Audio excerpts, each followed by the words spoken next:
अब आप लोगों का फर्ज है कि हुकूमत की इस पॉलिसी पर अमल करें और दूसरों को भी अमल कराएं। जहां भी इस पर अमल ना किया जाए वहां खुद उसके खिलाफ कार्रवाई करें या फिर हुकूमत को इत्तला दें कि वो सख्ती से उसके खिलाफ कार्रवाई करे और उस पर अमल कराए।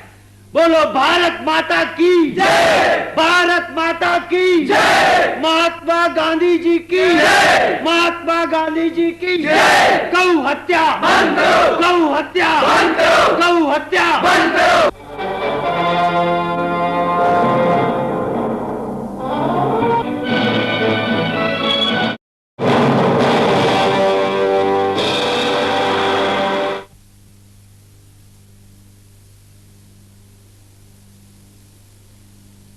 तुमने क्या कहा?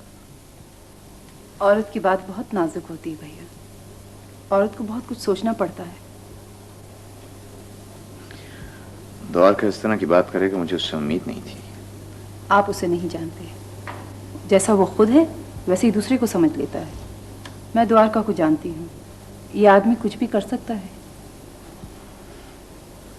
श्यामा, मैं बात कहूँ तुमसे? क्या? अगर मैं तुम्हें छोड़कर चला जाऊं तो? ये क्या कह रहे हैं आप? तुम्हारे और मेरे रिश्ते के दरमियान मिलना कोई इतना जरूरी तो नहीं है। शफकत भैया, मैंने आपको भाई बनाया है। मेरे पति के बाद आप दूसरा रिश्ता है जिसके लिए मैं अपनी जान भी दे सकती हूँ। और आप कभी ये सोचिएगा भी नहीं कि दुनिया के ख्याल से मैं आपको छोड़ दूंगी।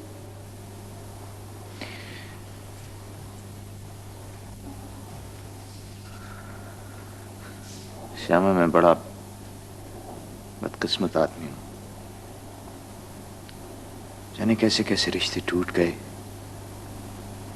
कैसे कैसे रास्ते छूट गए।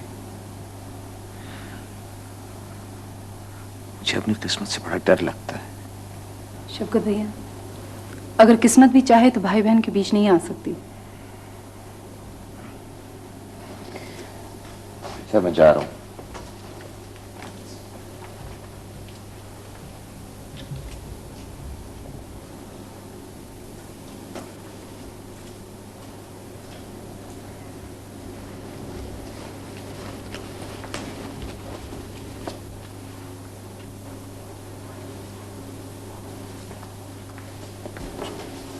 अरे मोनी, श्यामा। अरे अरे कहाँ रही इतने दिनों? क्या शादी के बाद घर से बाहर निकलना ही छोड़ दिया? क्या करूं? बैठो। दिल ही नहीं चाहता निकलने को। आज दिल बहुत घबराया तो सोचा चलो तुमसे मिला। अच्छा ये बताओ, तुम्हारी कभी उनसे मुलाकात हुई? किससे? शफकत भैया से। शफकत? वो यहाँ है? हाँ, वो मुस्तकिल यहाँ आ गए हैं। हमारे भैया तुमसे मिलते रहते हैं। तुमसे कभी जिक्र नहीं हुआ? यहाँ आ गए? अच्छा। अभी अभी तो यहाँ थे, अभी गए हैं। अच्छा हुआ मैं देर से आई। मोनी, तुम्हारा उनसे मिलने को दिल नहीं चाहता? मैं जिस रास्ते को एक दफा छोड़ देती हूँ उस पर दोबारा कभी कदम नहीं रखती। मोनी, तुम्हें बड़ा हौसला है, बड़ी हिम्मत है। श्यामा, उनसे मेरा कभी जिक्र ना करना, कभी भी नहीं। आदावर्स। आओ ये शफकत, आओ। ये मेरा भांजा है तारिक। जीते रहो बेटे, जीते रहो। अब तो माशाल्लाह आप बहुत बड़े हो गए। अच्छा तारिक, मेरी बात सुनिए। आप बाहर जाकर खेलिए, मैं जरा बात कर रहा हूँ, फिर थोड़ी देर में चलेंगे, ठीक? बड़ी खूब आई शफकत। काफी रोज से तुमसे मुलाकात नहीं हुई थी। जी हाँ, बस कुछ मसरूफियत रही।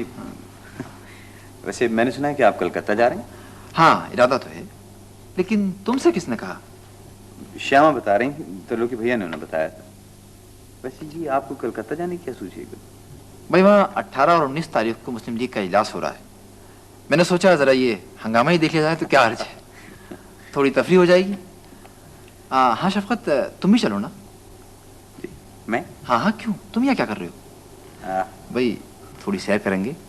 और हाँ, तुम्हें याद है पिछले साल मोहम्मद अली जिन्ना साहब की खुतबे सदारत पर मुश्तइल होकर गांधी जी ने एक खत लिखा था जिसमें उनकी तकरीर को ऐलान जंग करार दिया था। जी हाँ, याद है मुझे। जी हाँ। लेकिन मेरा ख्याल है कि उस मर्तबा तो मुस्लिम लीग की तरफ से ऐलान जंग नहीं हुआ, लेकिन इस मर्तबा जरूर होगा। गांधी जी वैसे ऐलान जंग से बहुत घबराते हैं। हाँ, बात यह है शफकत कि वो मुसलमान कौम को अच्छी तरह जानते हैं। वो जानते हैं कि ये वो कौम है जो 1000 साल तक हिंदुस्तान पे हुकूमत कर चुकी है। प्रोफेसर साहब, जब आप मुसलमानों के बारे में बात करते हैं तो आपका लहजा बदल जाता है, ऐसा क्यों है? इसलिए कि इस्लाम मेरे नज़दीक अज़्म और कुरान का मजहब है। वो इन दोनों को जमा करता है और बैक वक्त अमन और जिहाद की तालीम देता है। प्रोफेसर साहब, एक बात और बताइए। मुसलमान भी तो हिंदुस्तान में बाहर ही से आए थे ना? तो क्या तुम्हारा मतलब है मुसलमानों को यहाँ नहीं आना चाहिए था? अगर ये दुरुस्त है तो यहाँ किसी इंसान को नहीं आना चाहिए था, यहाँ किसी को नहीं आना चाहिए था। यहाँ तक कि द्राविड़ों को, जो हिंदुस्तान के कदीम बाशिंदे हैं, यहाँ नहीं आना चाहिए था। और इस तरह हिंदुस्तान को वसी और अरीज़ वीराना होना चाहिए था। बात तो आप ठीक कह रहे हैं। अच्छा खैर, इस वक्त तो मुझे इजाजत दीजिए, फिर इंशाल्लाह हाजिर होऊंगा। अच्छा, और जहाँ तक आपके साथ मेरी रवानगी का सिलसिला, वो सोच कर बताऊंगा। अच्छा ठीक, खुदा हाफिज। खुदा हाफिज। तारिक बेटे चले। ये आप क्या कह रहे हैं? मैं जो कुछ कह रहा हूं वो बिल्कुल ठीक है पृथ्वी जी। मैं यकीन नहीं करता। यकीन करो या न करो, लेकिन मेरी बात पत्थर की लकीर होती है। नहीं, आप गलत कह रहे हैं। अरे मैं गलत कहने वाले पर लानत भेजता हूं। भगवान की सौगंध, मैंने जो कुछ कहा है वो बिल्कुल सच है। ये कैसे हो सकता है? अभी इन दोनों को मिले हुए दिन ही कितने हुए? ये तो कोई बात नहीं हुई पृथ्वी जी, ये आपकी शादी से पहले की बात है। क्या? मेरी शादी से पहले? हाँ, ये चक्कर तो बहुत दिनों से चल रहा है, बरसों से। मेरी शादी से पहले? बल्कि यूं कहो कि ये शादी भी इसीलिए की गई थी। द्वारका जी, ये दोनों मिले कैसे थे? जहां तक मुझे मालूम है, ये जो शफकत है ना, बीएन सिंह के साथ लाहौर से आया था और करतार सिंह जी के यहाँ ठहरा था। उन्हीं दिनों ये चक्कर चल पड़ा था। अच्छा अच्छा पृथ्वी जी, मैं चलता हूँ। राम राम। राम राम। माफ कीजिए राजा अमीर अहमद खान साहब, मुस्लिम लीग पे इल्जाम है कि वो अवामी जमात कभी नहीं बनी। क्या ये एतराज अब भी कायम है? हाँ, ये दुरुस्त है कि कुछ अरसे से मुस्लिम लीग का असर आम मुसलमानों में बढ़ गया है, लेकिन असल मसला मफादात का है।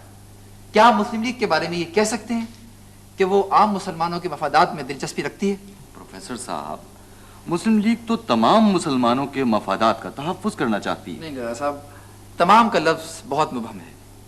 क्या इससे आपकी मुराद पूरी कौम है? जी हाँ, पूरी कौम। तो क्या आप ये हकीकत तस्लीम नहीं करते कि ये कौम मुख्तलिफ तबक़ात में तकसीम है और हर तबके का मफाद अलग है? कौम के दरमियान तबक़ात हैं, लेकिन प्रोफेसर साहब, इसका यह मतलब नहीं है कि उनके मफादात में इख्तलाफ है। इस वक्त पूरी कौम का सिर्फ एक मकसद है, और वो ये कि हिंदुओं के मुकाबले में मुसलमानों के हुकूक का तहफ़्फ़ुज़। दरअसल आप समझ नहीं रहे हैं, हिंदू अक्सरियत से मुसलमानों को सिर्फ सियासी और माशी अदम तहफ़्फ़ुज़ का ही ख्याल नहीं है, बल्कि मजहबी और तहजीबी तौर पर भी मुसलमान इस बात को महसूस करने लगे हैं कि हिंदू अक्सरियत उन पर गलबा पाना चाहती है, उनको मिटाना चाहती है। इसीलिए मुसलमान मुस्लिम लीग के हामी हैं। लेकिन मेरा ख्याल है। अस्सलाम वालेकुम, आप लोगों ने कुछ सुना? क्यों, कोई खास खबर है क्या? हाँ, बहुत बुरी खबर है। क्या हुआ? खुदा करे खबर गलत हो, लेकिन जो कुछ हुआ है बहुत बुरा हुआ है। अरे साहब, कुछ कहिए, बताइए तो सही। किस तरह कहूँ, मेरी जुबान मेरा साथ नहीं दे रही। भाई कुछ तो बताइए, आप तो हम सब लोगों को परेशान कर रहे हैं। अरे साहब बोलिए, बताइए। अल्लामा इकबाल का इंतकाल हो गया। नहीं, ये नहीं हो सकता। आप क्या कह रहे हैं? अभी अभी ये इत्तला मिली है कि उनका इंतकाल हो गया। इन्ना लिल्लाहि व इन्ना अलैहि राजिऊन। अल्लामा इकबाल का इंतकाल हो गया, शायर मशरिक़ भी हमें छोड़ गया। या खुदाया, सब कुछ क्या है?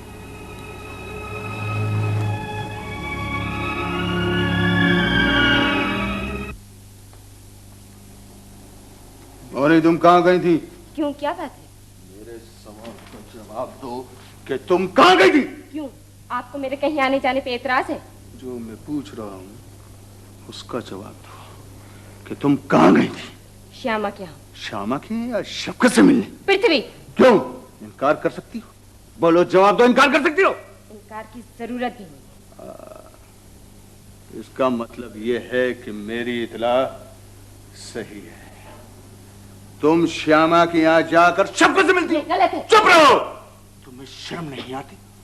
मेरे और शफकत के ताल्लुक में कोई ऐसी बात नहीं जिस पर मुझे शर्माना पड़े। मोनी, मोनी, मोनी, तुम जान रही हो कि तुम क्या कह रही हो? तुम अपने शोहर के सामने गैर मर्द की मोहब्बत का इकरार कर रही हो। मैंने इकरार नहीं किया, लेकिन अगर आप चाहते हैं तो मैं इकरार कर सकती हूँ। शादी के बाद मैं शफकत से कभी नहीं मिली, लेकिन मैं उससे मोहब्बत करती थी, करती हूँ और करती रहूंगी। बेशरम, बेहया।